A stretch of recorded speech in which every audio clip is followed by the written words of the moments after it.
Hello aspirants, welcome to the UPSC Analyzer. Today we will discuss newspaper analysis dated 18th of October 2022, and if you are finding this analysis helpful then please like, share and subscribe. And अगर आपको Indian Express के highlighted portion की PDF चाहिए plus static portion related to every topic तो आप इसको bye कर सकते हो। ये आपको कॉस्ट करेगा 100 रुपीज़ पर मंथ। इसके लिए आपको क्या प्रोसीजर फॉलो करना है? First you have to keep a user name of your Telegram account. Then आपको अपनी प्रिवेसी सेटिंग्स को चेंज करना है। उसके लिए आपको सेटिंग्स में जाना है, privacy and security, groups and channels, who can add me to the group chats. वहाँ पर आपको एवरीबडी चूज़ करना है। You can pay via UPI to the mentioned UPI ID and then you have to send payment proof along with your Telegram user ID to the mentioned Gmail account. Second है current affairs mentorship programme, जिसमें current affairs को comprehensive तरीके से cover किया जा रहा है। आपको इन डेप्थ अंडरस्टैंडिंग प्रोवाइड कराई जाएगी। करंट अफेयर्स को सेवरल सोर्सेज से कवर किया जाएगा। बेसिकली जो भी सोर्सेज UPSC के लिए रेलेवेंट हैं उनसे करंट अफेयर्स को कवर किया जाएगा। आपको एवरीडे बेसिस पर लेक्चर्स प्रोवाइड किए जाएंगे, आपको डेली PDFs प्रोवाइड की जाएगी, आपको डेली क्विजेज मिलेंगे, पर्सनल डाउट क्लियरिंग सेशंस होंगे। आप मुझसे ऑन कॉल बात कर सकते हो, मैं भी आपकी प्रोग्रेस को ट्रैक करूंगी। Static portion related to the current affairs उसको भी डिटेल में कवर किया जाएगा। और ये सीरीज़ आपके प्रीलिम्स के लिए भी यूज़फुल रहेगी एंड मेंस के लिए भी यूज़फुल रहेगी। और इसका प्राइस है 2000 रुपीज़ पर मंथ। तो अगर आप इंटरेस्टेड हो then you can make payment via UPI to the mentioned UPI ID and then you have to send your name, email ID, mobile number, proof of payment to the mentioned Gmail account. Then आपको कुछ time तक wait करना है to get added to the premium group, जहाँ पर आपको daily link मिल जाएंगे for the videos. अब हम आज की न्यूज़पेपर एनालिसिस स्टार्ट करते हैं। फर्स्ट न्यूज़ है centre cleared release of Bilkis case convicts CBI and court opposed Gujarat. The Gujarat government told the supreme court on Monday कि यहाँ पर जो डिसीजन लिया गया था to release the 11 convicts in the Bilkis Bano case, क्योंकि यहाँ पर जो 14 साल की इनकी सज़ा थी, ये 14 साल की सज़ा को पूरा कर चुके थे और इनका बिहेवियर भी अच्छा था। और ये सब जो किया गया था उसमें सेंटर ने अपनी कंकरेंस और अप्रूवल दी थी। तो कुछ टाइम पहले पिटीशन फाइल की गई थी कि जो सेंटर है उसने यहाँ पर अपनी कंकरेंस नहीं दी थी, लेकिन यहाँ पर गुजरात गवर्नमेंट का सुप्रीम कोर्ट को ये कहना है कि सेंटर ने अपनी कंकरेंस दी थी। दूसरी यहाँ पर बात की गई थी लोकस स्टैंडाई की, कि जो पिटिशनर्स हैं उनका कोई लोकस स्टैंडाई नहीं है और वो केस से यहाँ पर रिलेटेड नहीं है। The petitioners had argued that the रेमिशन was granted without the sanction of the union government, लेकिन यहाँ पर गुजरात गवर्नमेंट ने सुप्रीम कोर्ट को ये कहा है कि यूनियन गवर्नमेंट अपना कंकरेंस दिया है। In their plea Ali and the two petitioners had said कि केस को CBI के द्वारा इन्वेस्टिगेट किया गया, लेकिन जो यहाँ पर ग्रांट ऑफ रेमिशन दिया गया उसमें कंसल्टेशन नहीं लिया गया था सेंट्रल गवर्नमेंट का। लेकिन ऐसा नहीं है, गुजरात गवर्नमेंट ने क्लियर कर दिया कि कंसल्टेशन लिया गया है। In its response the Gujarat government said the petitioners, जो कि थर्ड पार्टी स्ट्रेंजर है, इसका कोई भी लोकस स्टैंडाई नहीं है। नेक्स्ट हम आगे चलते हैं। सेकेंड है Gujarat forms sign MOU with election commission, और ये कहा है कि जो लोग वोट नहीं करेंगे, जो वर्कर्स यहाँ पर वोट नहीं करेंगे, उनको नेम और शेम किया जाएगा। ठीक है, यहाँ पर जो इलेक्टोरल पार्टिसिपेशन है उसको इंक्रीज़ करने की ज़रूरत है, लेकिन ये जो मेथड्स है ये आप बहुत फोर्सफुल तरीके से वोटिंग कराने की कोशिश कर रहे हो। While the EC has said it is an attempt to address voter apathy, the decision to name and shame, जो कि वोट नहीं करते हैं, ये काफ़ी कोर्सिव स्टेप है towards compulsory voting.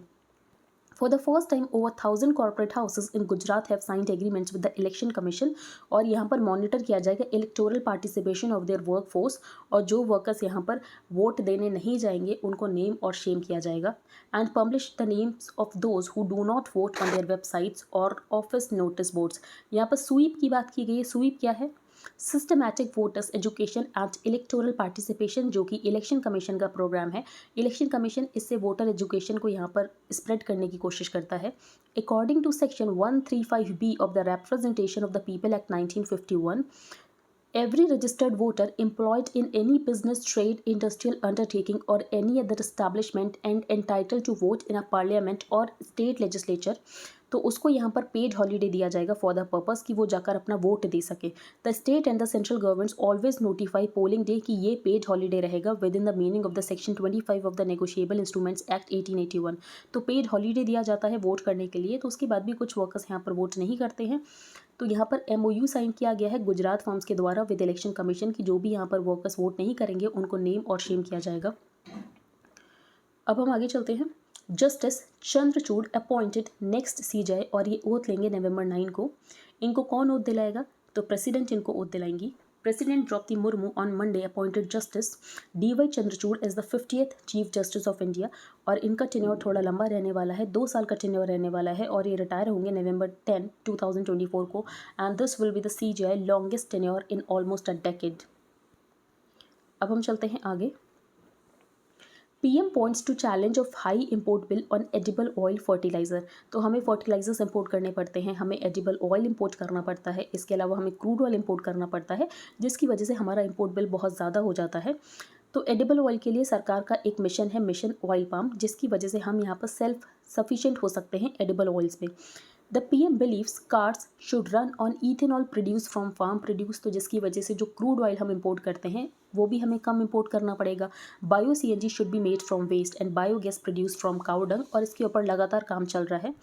Edible oil front में हमें आत्मनिर्भर होना है, उसके लिए गवर्नमेंट ने स्टार्ट किया है मिशन ऑयल पाम। फिर यहाँ पर एक स्कीम लॉन्च की गई है कि जो सब्सिडाइज्ड फर्टिलाइज़र है उसको एक ब्रांड के अंदर बेचा जाएगा, जो कि होगा Bharat, to eliminate product differentiation, और जो कन्फ्यूजन क्रिएट होता है to farmers by multiple brands वो यहाँ पर ख़त्म हो जाएगा। Today, the things on which we spend the most for imports are edible oil, fertilizer and crude oil. तो क्रूड ऑयल के लिए हम अपने इंपोर्ट को कम कर सकते हैं अगर हम यहाँ पर शिफ्ट हो जाएं। अगर PM को ये लगता है कि अगर कार्स यहाँ पर इथेनॉल प्रोड्यूस के ऊपर रन की जाए, जो बायो CNG है उसको हम बनाएं from waste and biogas produce from cow dung, तो जो हमारा इंपोर्ट बिल है वो कम हो सकता है। एडिबल ऑयल्स को हमें कम इंपोर्ट करने की ज़रूरत पड़ेगी अगर हम सेल्फ सफिशिएंट हो जाएंगे पाम ऑयल में। नेक्स्ट है top court to examine if Muslim girl competent to marry at age of 16। तो अकॉर्डिंग टू मुस्लिम लॉ जो लीगल एज मानी जाती है मुस्लिम्स में फॉर द मैरिज, वो मानी जाती है कि जब यहाँ पर प्यूबर्टी अटेन होती है, और प्यूबर्टी अटेन होने की एज होती है 15 साल। The supreme Court Monday said it will examine the question whether a Muslim girl, जिसने कि यहाँ पर 16 साल पूरे किए हैं, is competent to enter into a contract of marriage. तो अब इसको सुप्रीम कोर्ट देखेगी। The petitioner couple through their counsel contended कि मुस्लिम लॉ में प्यूबर्टी और मेजॉरिटी इन दोनों की एज सेम होती है, और ये प्रिजम्पशन है कि person attains majority at the age of 15 years. तो यहाँ पर जो 15 ईयर्स है वो लीगल एज हो जाएगी फॉर द मैरिज। तो अब इसको टॉप कोर्ट एग्जामिन करेगा। नेक्स्ट है confidentiality clause unfair to blocked users. तो यहाँ पर section 69A of the information technology act के अंतर्गत जो ब्लॉकिंग ऑर्डर सेंटर ने दिए थे उसमें यहाँ पर जो यूज़र होता है उसको नहीं नोटिस दिया जाता है कि आपका जो कंटेंट है और आपको क्यों ब्लॉक किया जा रहा है ट्विटर से। तो ट्विटर ने ये कहा है कि ये अनफेयर है टू ब्लॉक्ड यूज़र्स की, एक बार उनको मौका दो एक्सप्लेन करने का कि उन्होंने ये कंटेंट क्यों पब्लिश किया। The confidentiality clause in the centre's rule for blocking Twitter accounts and tweets which disallows information to the users की उनके अकाउंट को क्यों ब्लॉक किया गया इज़ अनरीजनेबल, और ये फेयर अपॉर्चुनिटी डिनाई करता है to those challenging the blocking orders. अभी तक सेंटर का क्या आर्ग्यूमेंट रहा है, तो सेंटर ने बेसिकली यही आर्ग्यू किया है कि ट्विटर एक फॉरेन प्लेटफॉर्म है, तो वो यहाँ पर सीक नहीं कर सकता है freedom of speech and other fundamental rights जो कि इंडियन सिटीजन्स को अवेलेबल हो for the users of the platform.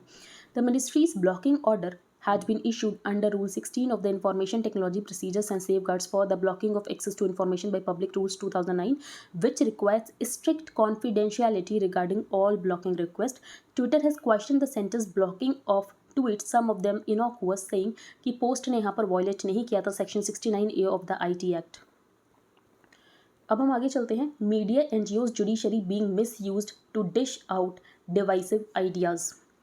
अब यहाँ पर क्या कहना है डिफेंस मिनिस्टर का कि सोशल मीडिया इंडिपेंडेंट होना ज़रूरी है, लेकिन उसकी वजह से क्या होता है, यहाँ पर सिस्टमैटिक प्रोपेगेंडा करने की कोशिश की जाती है against the country. For example यहाँ पर कुछ NGOs हैं, वो एनवायरनमेंट के नाम पर इंडिया का जो डेवलपमेंट है उसको रोकना चाहते हैं। तो ये सब यहाँ पर बातें की गई। जो जुडिशरी है, तो यहाँ पर जो लूप होल्स हैं लॉज में उसका यूज़ करके जुडिशरी के तहत जो डेवलपमेंट है उसको रुकवाना चाहते हैं। If the judiciary is independent then legal norms and loopholes are use to stop development works. The country's unity and security in a dynamic democracy is attempted to be attacked by infiltrating political parties. तो ये हम discuss कर लेते हैं। Next है 415 million Indians rose from poverty. अब ये कौन सी रिपोर्ट है, global multi dimensional poverty index of 2022, और इसको कौन निकालता है, तो ये 2010 में पहली बार लॉन्च की गई थी by the OPHI and the human development report office of the UNDP। OPHI क्या है, UNDP and Oxford Poverty and Human Development Initiative at the University of Oxford. Global Multidimensional Poverty Index 2022 का आया है. Around 415 million people in India climbed out of poverty between 2005-6 and 2019-21 और जो incidence of poverty है वो fall हुआ है from 55% to just over 16%.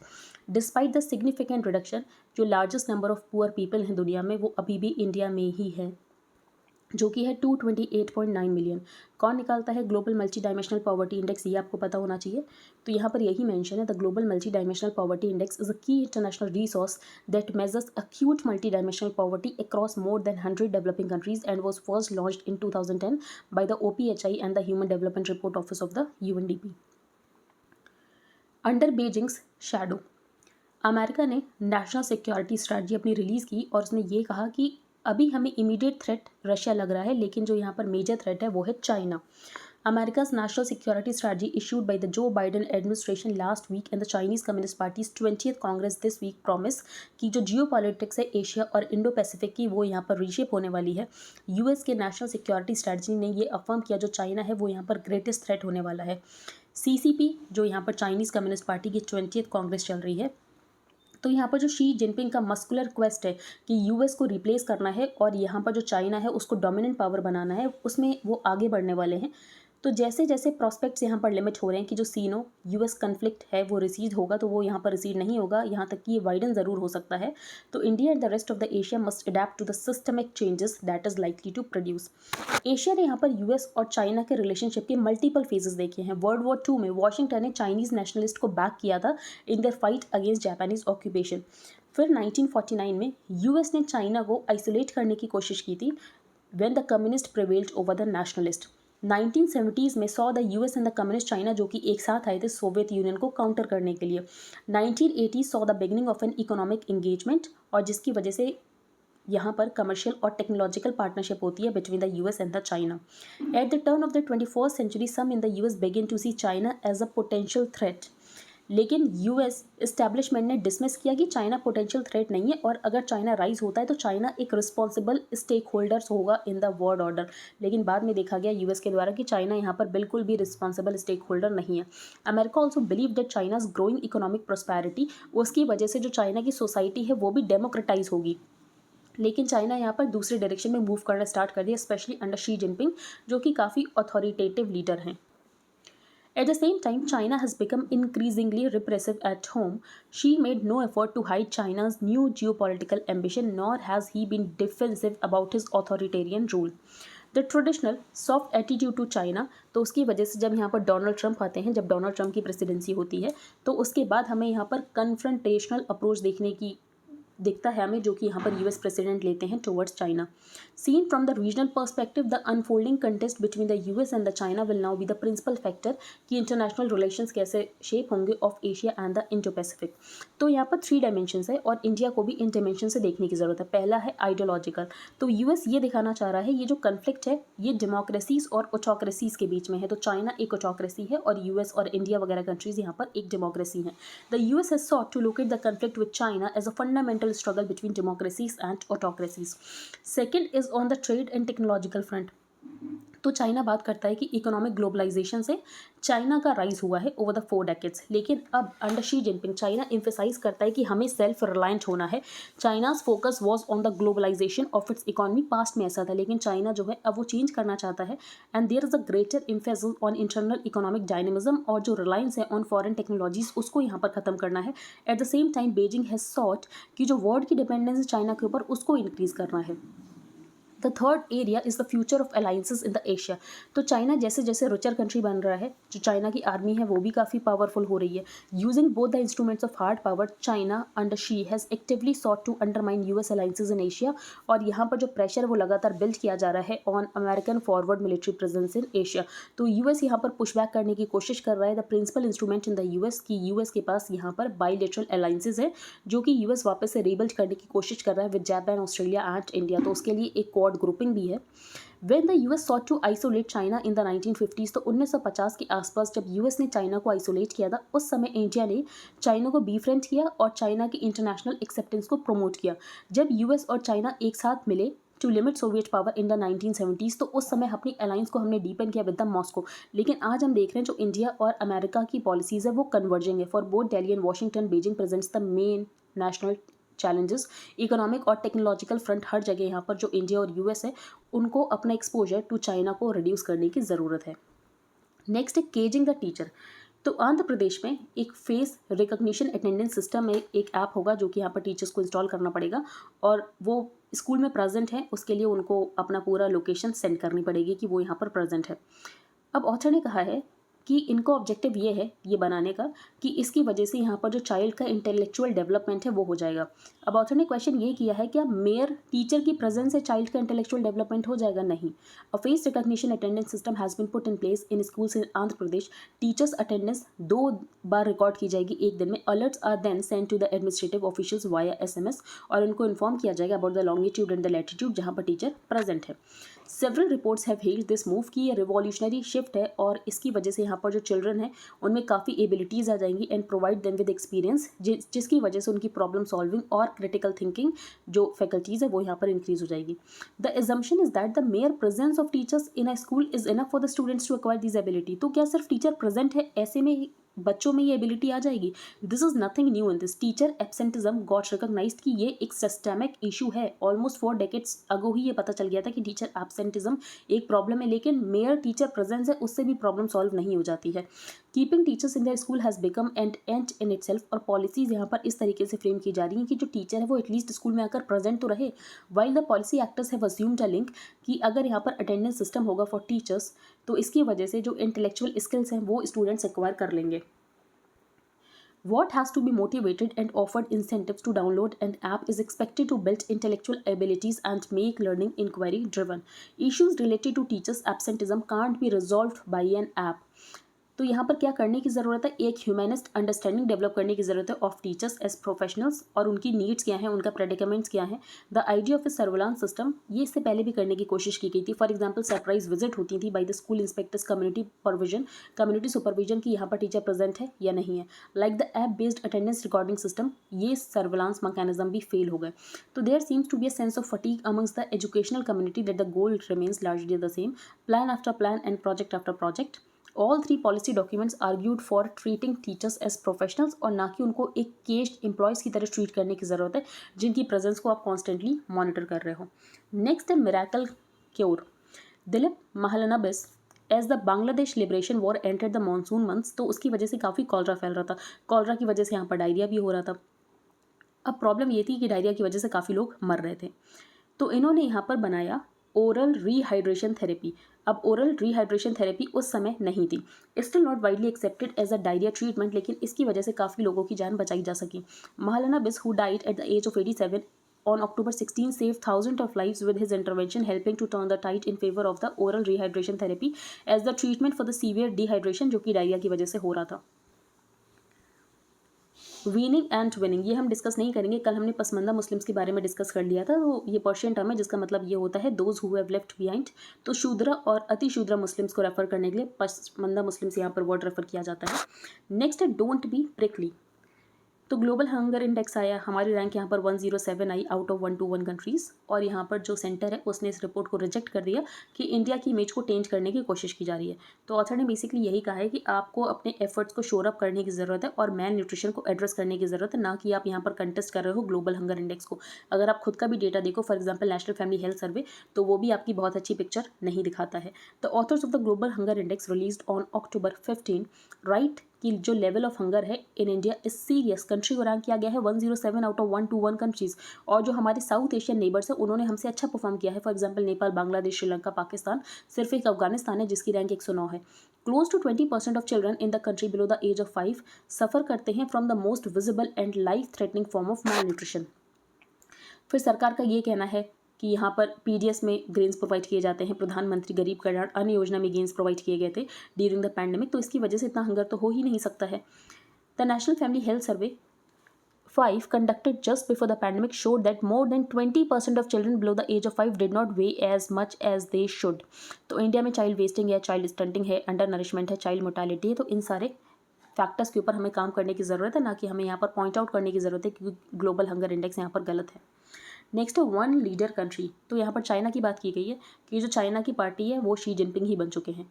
Although the 20th national Congress of the Communist Party of China has attracted enormous attention, it is clear that the Xi had already become the party. The CPC is a one-leader party now, और यहाँ पर जो सारे colleagues in the government in the last 10 years, including the not so friendly premier, hanging up their boots due to tenure restriction. तो सब में tenure restriction है, लेकिन यहाँ पर शी जिनपिंग पर तो नहीं है। 2 टर्म की लिमिट थी, उस लिमिट को भी रिमूव कर दिया गया है और थर्ड टर्म मिल रहा है यहाँ पर शी जिनपिंग को। The CPC has seen 7 general secretary in the last 7 decades. Deng Xiaoping enjoyed the status of supreme leader but never became general secretary. तो यहाँ पर जो भी डिसेंट्रलाइजेशन किया गया था, 8 इमॉर्टल्स क्रिएट किए गए थे। बेसिकली यहाँ पर जो एल्डर्स हैं उनको रिस्पेक्ट किया जाएगा, उनके व्यूज़ को रिस्पेक्ट किया जाएगा। शी जिनपिंग आते हैं तो ये सब कुछ बंद हो जाता है। But she seemed in no mood for the advice of the elders. तो यहाँ पर एक elders की बॉडी बनाई गई थी जो कि यहाँ पर अपने व्यू पॉइंट रखती, इसके अलावा अपना ओपिनियन प्रेजेंट करती, तो ये सब यहाँ पर शी जिनपिंग ने बंद कर दिया। Deng tried to reduce the party's interference in the government, और ज़्यादा यहाँ पर पावर प्रोवाइड की गई थी to the state council, the Chinese cabinet. तो ये सारी यहाँ पर जो पावर्स है वो सब खत्म कर दी गई हैं, और जो शी हैं वो काफ़ी अथॉरिटेटिव हैं, ये सब यहाँ पर बताया गया है। अब हम चलते हैं आगे। अ मोर क्रेडिबल डेटरेंस, तो अरियन से SLBM का लॉन्च हुआ था। SLBM है सबमरीन लॉन्च्ड बैलिस्टिक मिसाइल। बाकी 6 नेशंस जिन्होंने डेमोस्ट्रेट किया है सिमिलर अंडर वाटर कैपेबिलिटी, तो 5 तो हैं यहाँ पर permanent members of the UNSC, Russia, UK, France, China and the USA। In August 2016 North Korea ने क्लेम किया था a successful launch of an SLBM। On October 14 India ने इन सेलेक्ट ग्रुप ऑफ नेशंस को ज्वाइन कर लिया है when it announce the successful launch of an SLBM। Other 6 nations जिन्होंने डेमोस्ट्रेट किया है ये under water capability including the 5 permanent members of the UNSC। और फिर यहाँ पर अगस्त 2016 में नॉर्थ कोरिया ने भी क्लेम किया था कि उन्होंने सक्सेसफुल लॉन्च कर लिया है सबमरीन लॉन्च बैलिस्टिक मिसाइल का। तो अभी तो बेसिकली यहाँ पर काम ये किया जा रहा है कि इंडिया अरिहंत को आर्म करना चाहता है विद अ 3500 किलोमीटर मिसाइल, और ये होगी एक इंटरमीडिएट रेंज बैलिस्टिक मिसाइल। और नेक्स्ट स्टेज ये होगा कि हम कैसे इसको सक्सेसफुली आर्म कर सकते हैं विथ 5000 किलोमीटर, तो रेंज होनी चाहिए 5000 किलोमीटर की। तो ये क्लासीफाई होगी as an inter continental ballistic missile. तो हमें मूव करना है from intermediate to inter continental ballistic missile. Next यहाँ पर इंटरपोल के बारे में है, तो आर्टिकल मैसेज कुछ इंपॉर्टेंट नहीं, लेकिन आपको इंटरपोल के बारे में बेसिक फैक्ट सारे पता होने चाहिए। तो अगर आप PDF बाय करोगे तो उसमें तो आपको मिल जाएंगे, अगर आप नहीं भी बाय कर रहे हो तो आपको खुद से रीड करना है इंटरपोल के बारे में कि इंटरपोल क्या है, यहाँ पर नोटिस क्या हैं, और जैसे रेड कलर का नोटिस है तो इसका क्या मतलब है, येलो कलर का नोटिस है तो इसका क्या मतलब है। तो आपको 8 नोटिस पता होने चाहिए। नेक्स्ट यहाँ पर Russian forces launch deadly second wave of drone attacks on central Kyiv. तो कामिकाज़े ड्रोन्स ये हम डिस्कस करेंगे एक्सप्लेन्ड पेज पर। Pak likely to exit FATF's grey list, तो FATF से हो सकता है कि पाकिस्तान को सी ग्रे लिस्ट से निकाल दिया जाए। अब पाकिस्तान को ग्रे लिस्ट में इसीलिए डाला गया था क्योंकि पाकिस्तान मनी लॉन्ड्रिंग और टेररिस्ट फाइनेंसिंग को रोकने के लिए कुछ नहीं कर रहा था। Pakistan is likely to exist the grey list of the FATF this week after it was placed in the infamous category since 2018। अब यहाँ पर पाकिस्तान को ग्रे लिस्ट में डाला गया था, उस वजह से पाकिस्तान को क्या नुकसान हो रहा था, तो पाकिस्तान को लोन्स लेने में बहुत मुश्किल हो रही थी from the IMF world bank. फिर यहाँ पर बात की गई है साउथ कोरिया में मैंडेटरी कंस्क्रिप्शन है कि आपको मिलिट्री में कुछ टाइम के लिए तो सर्व करना ही पड़ेगा। तो BTS swap one army for another, तो यहाँ पर बात की गई थी क्या यहाँ पर जो BTS है उसको यहाँ पर एग्जाम्पशन दिया जाएगा। एग्जाम्पशन दिया जाता है लेकिन यहाँ पर कुछ लोगों को ही दिया जाता है। For example athletes who win medals at international competitions like the Olympics and to some high level classical musician, but pop music artist इसके लिए क्वालिफाई नहीं होते हैं। इंपॉर्टेंट नहीं है लेकिन मैंडेटरी कंस्क्रिप्शन क्या होता है ये आपको पता होना चाहिए था। रीडिंग इंडियाज़ हंगर स्कोर, तो ग्लोबल हंगर इंडेक्स में हमारी रैंकिंग है 107 आउट ऑफ 121 कंट्रीज़, और इसको कौन निकालता है, इसको यहाँ पर यूरोपियन NGOs निकालती हैं। Concern worldwide and Welthungerhilfe release the latest edition of the global hunger index report, और इंडिया की रैंकिंग है 107 out of 121 countries. For 15 countries individual scores यहाँ पर नहीं थे जिसकी वजह से उन कंट्रीज़ को रैंक नहीं किया जा सका। Indian government responded by dismissing the report calling it miss information, और ये कंसिस्टेंट एफर्ट है हमारी इमेज को टेंट करने के लिए। 4 मेजर्स यहाँ पर कौन कौन से होते हैं, undernourishment, child stunting, child wasting and child mortality. GHI 2022 क्या कहता है, I score of 20 to 35.9 is packed in the serious category, और इंडिया का स्कोर है 29.1, तो इसका मतलब हम यहाँ पर सीरियस कैटेगरी में हैं। In child wasting India has slid back to a level worse than 3 decades ago, according to the report. Government criticism. First, the government has claimed that it is a consistent effort which is visible to taint India's image as a nation that does not fulfill the food security and nutritional requirement of its population. जो यहाँ पर 4 में से 3 variables हैं, for example child mortality, child stunting, child wasting, तो ये children के ऊपर कुछ ज़्यादा ही फोकस कर रहे हैं, तो ये रिप्रेजेंटेटिव नहीं हो सकता है एंटायर पॉपुलेशन का। जो यहाँ पर फोर्थ इंडिकेटर है अंडर नरिश्ड पॉपुलेशन का, वो यहाँ पर ओपिनियन पोल कंडक्ट किया गया था on a very small sample size of 3000, तो ये भी रिप्रेजेंटेटिव नहीं हो सकता है एंटायर पॉपुलेशन का। नेक्स्ट है यहाँ पर kamikaze drones.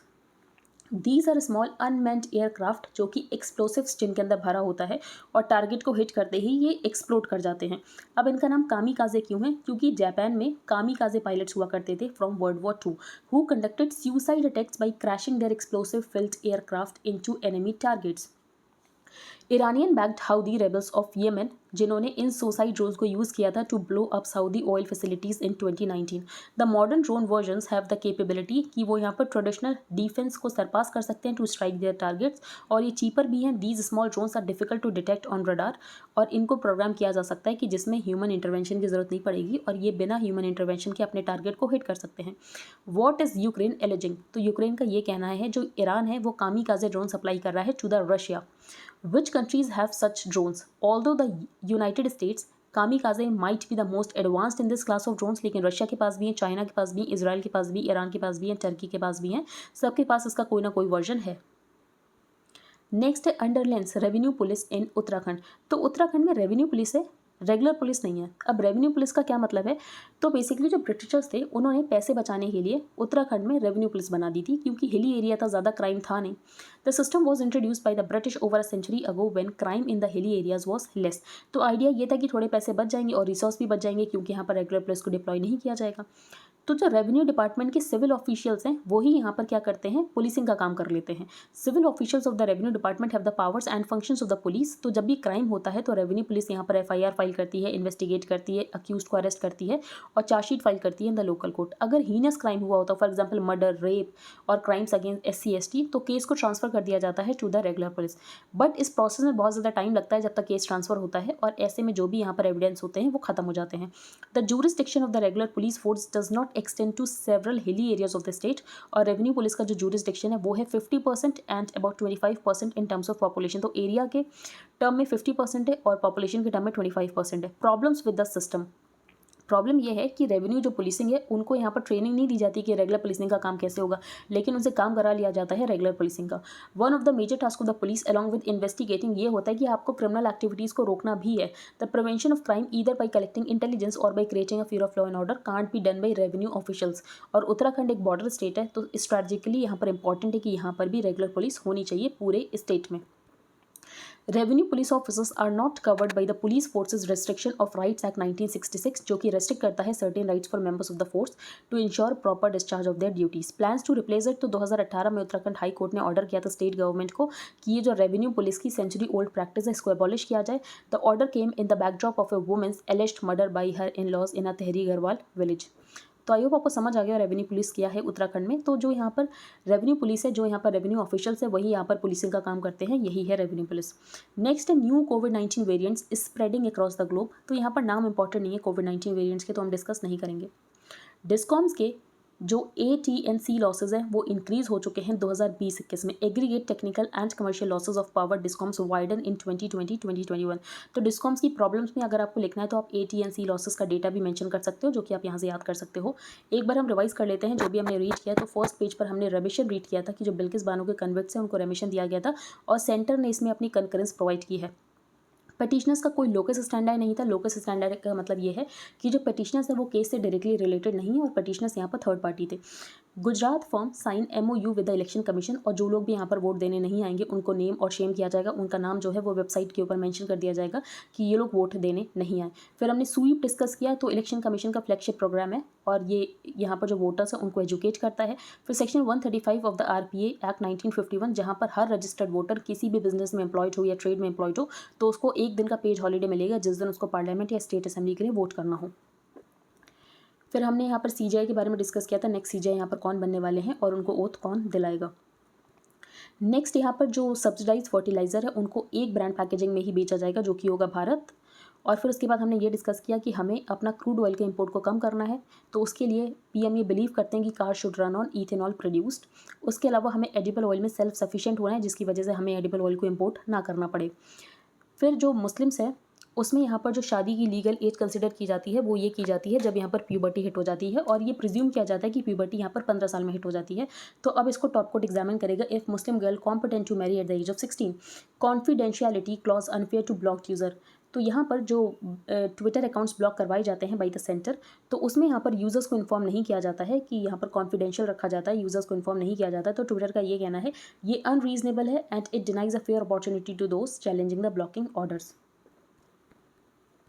Media NGOs judiciary being misused to dish out divisive ideas. तो यहाँ पर सब कुछ इंडिपेंडेंट है। फॉर एग्जांपल मीडिया इंडिपेंडेंट है, सोशल मीडिया इंडिपेंडेंट है, एनजीओज हैं। अब ये लोग क्या करते हैं, ये लोग सिस्टमैटिक प्रोपेगेंडा करने की कोशिश करते हैं और इंडिया के डेवलपमेंट को रोकने की कोशिश करते हैं, ऐसा डिफेंस मिनिस्टर का कहना है। फिर यहाँ पर global multi dimensional poverty index जो 2022 हमने डिस्कस किया, इसको कौन निकालता है, तो इसको निकालता है UNDP and Oxford poverty and human development initiative at the university of Oxford under Beijing's shadow. तो यहाँ पर सबसे पहले बात की गई यूएस के नेशनल सिक्योरिटी स्ट्रैटेजी की, जिसमें इन्होंने सबसे बड़ा थ्रेट बताया है चाइना को। फिर यहाँ पर जो चाइना है वो यहाँ पर बात करता है कि जो चाइना है उसको यूएस को रिप्लेस करना है और एक ग्लोबल सुपर पावर बनना है। तो इसका मतलब ये है कि एशिया में भी जियोपॉलिटिक्स चेंज होने वाली है और हमें यहाँ पर 3 एरियाज़ को देखने की ज़रूरत है। पहला आइडियोलॉजिकल, यूएस का ये कहना है ये जो कन्फ्लिक्ट है ये है बिटवीन डेमोक्रेसीज एंड ऑटोक्रेसीज। दूसरी बात, चाइना का ये कहना है कि हमें और ज़्यादा सेल्फ रिलायंट बनना है। अभी तक इकोनॉमिक ग्लोबलाइजेशन से हमें जितना फ़ायदा होना था हो गया, हमारी जो जीडीपी है वो बहुत तेज़ी से बढ़ी, हम यहाँ पर सेकंड लार्जेस्ट इकॉनमी बन चुके हैं। लेकिन अब हमें जो हमारी डिपेंडेंस है फॉरेन के ऊपर वो हमें ख़त्म करनी है, लेकिन जो फॉरेन नेशंस हैं उनकी डिपेंडेंस अपने ऊपर बढ़ानी है। फिर थर्ड यहाँ पर ये है एलाइज के बारे में। तो जैसे जैसे चाइना रिचर कंट्री बन रहा है, चाइना अपनी आर्मी को बहुत ज़्यादा बिल्ड कर रहा है, यूएस ऐसे टाइम में अलाइंसेस को बिल्ड करने की कोशिश कर रहा है। फॉर एग्जांपल यूएस अपनी ट्रेडिशनल पार्टनरशिप को बिल्ड कर रहा है विद जापान, ऑस्ट्रेलिया के साथ भी रिलेशनशिप को बिल्ड कर रहा है। फिर यहाँ पर इंडिया के साथ भी क्वाड पार्टनरशिप तो है ही। डोंट बी प्रिकली, तो यहाँ पर ग्लोबल हंगर इंडेक्स के बारे में बताया गया है कि जो यहाँ पर सेंटर रिजेक्ट कर रहा है, सेंटर को यहाँ पर काम करना चाहिए कि मेल न्यूट्रिशन को कैसे कम कर सकते हैं। केजिंग द टीचर, तो आंध्र प्रदेश में ऐप बेस्ड अटेंडेंस मेथड है। तो ऑथर ने बेसिकली यही कहा है कि अगर टीचर सिर्फ प्रेजेंट होगा तो उसकी वजह से यहाँ पर जो चिल्ड्रन है उनके अंदर इंटेलेक्चुअल एबिलिटी नहीं आ जाएगी। मिरेकल क्योर, तो यहाँ पर ORS की बात की गई, ORT ओरल रिहाइड्रेशन थेरेपी, जो कि 1971 वॉर के समय बहुत ज़्यादा कॉलरा फैल रहा था, डायरिया फैल रहा था, उसकी वजह से लोगों की जान जा रही थी। तो डिहाइड्रेशन से रिहाइड्रेशन कैसे किया जाए उसके लिए ओरल रिहाइड्रेशन थेरेपी। नेक्स्ट यहाँ पर ये बताया गया है जो चाइना की कम्युनिस्ट पार्टी है वो 1 लीडर कंट्री बन चुका है चाइना, और यहाँ पर जो कम्युनिस्ट पार्टी है वो एक लीडर के द्वारा ही रिप्रेजेंट की जा रही है, उसका कोई टेन्योर नहीं है। फॉर एग्जांपल जो लिमिट है वो रिमूव कर दी गई है, एक इंसान कितनी बार भी यहाँ पर जनरल सेक्रेटरी बन सकता है। अरिहंत से SLBM को लॉन्च किया गया। SLBM क्या है, सबमरीन लॉन्च बैलिस्टिक मिसाइल, और हम यहाँ पर कुछ गिने चुने देशों में आ गए हैं जिसने कि सक्सेसफुली यहाँ पर लॉन्च किया है SLBM को। तो पहले इसको बनाया जाएगा इंटरमीडिएट रेंज बैलिस्टिक मिसाइल, फिर इसको इंक्रीज़ किया जाएगा to intercontinental range ballistic missile. फिर यहाँ पर इंटरपोल के बारे में आपको खुद पढ़ना है, अगर आप PDF फाइल करोगे तो उसमें से आपको रीड करना है। कामिकाजे ड्रोन्स, तो कामिकाजे ड्रोन्स के बारे में हमने एक्सप्लेन पेज पर डिस्कस किया है। FATF, तो हो सकता है पाकिस्तान को FATF की ग्रे लिस्ट से निकाल दिया जाए। पाकिस्तान को FATF की ग्रे लिस्ट में डाला ही क्यों गया था, क्योंकि पाकिस्तान मनी लॉन्ड्रिंग को और टेररिस्ट फाइनेंसिंग को कर्व करने के लिए कुछ नहीं कर रहा था। रीडिंग इंडियाज हंगर स्कोर, तो यहाँ पर 4 इंडिकेटर्स होते हैं। 4 मेजर्स कौन कौन से हैं, undernourishment, child stunting, child wasting and child mortality. Kamikaze drones small unmanned aircraft होते हैं जिनमें एक्सप्लोसिव्स के साथ ये पैक होते हैं और टारगेट को हिट करते ही ये एक्सप्लोड कर जाते हैं। ये USA के पास भी हैं, ईरान के पास भी हैं, रशिया के पास भी हैं, चाइना के पास भी हैं, इसराइल के पास भी हैं, सबके पास इसके डिफरेंट वर्जन है, और यहाँ पर US के पास जो वर्जन है वो ज़्यादा अच्छा है। अंडर लेंस रेवेन्यू पुलिस इन उत्तराखंड, तो रेवेन्यू पुलिस क्या होती है, जो रेवेन्यू ऑफिशियल्स होते हैं वही यहाँ पर पुलिस का काम कर रहे हैं, तो वो होती है रेवेन्यू पुलिस, और उनको यहाँ पर ट्रेनिंग तो दी नहीं जाती है जिसकी वजह से, और उनको यहाँ पर रेगुलर पुलिसिंग का काम करा लिया जाता है, जिसकी वजह से जो क्राइम है उसको सही से देखा नहीं जाता है, क्योंकि अगर कोई हीनियस क्राइम है तो उसको रेफर किया जाता है टू द रेगुलर पुलिस, तब तक बहुत टाइम हो जाता है और जो भी एविडेंस है वो यहाँ पर खत्म हो जाते हैं। जो AT&C लॉसेज हैं वो पावर डिस्कॉम्स के वाइडन हो गए हैं 2020-21 में। तो आई होप आपको सब कुछ क्लियर हो गया हो। अगर आपका कोई भी डाउट हो तो आप टेलीग्राम ग्रुप पर पोस्ट कर सकते हो। If you liked the video then please like, share and subscribe. Thank you and have a nice day.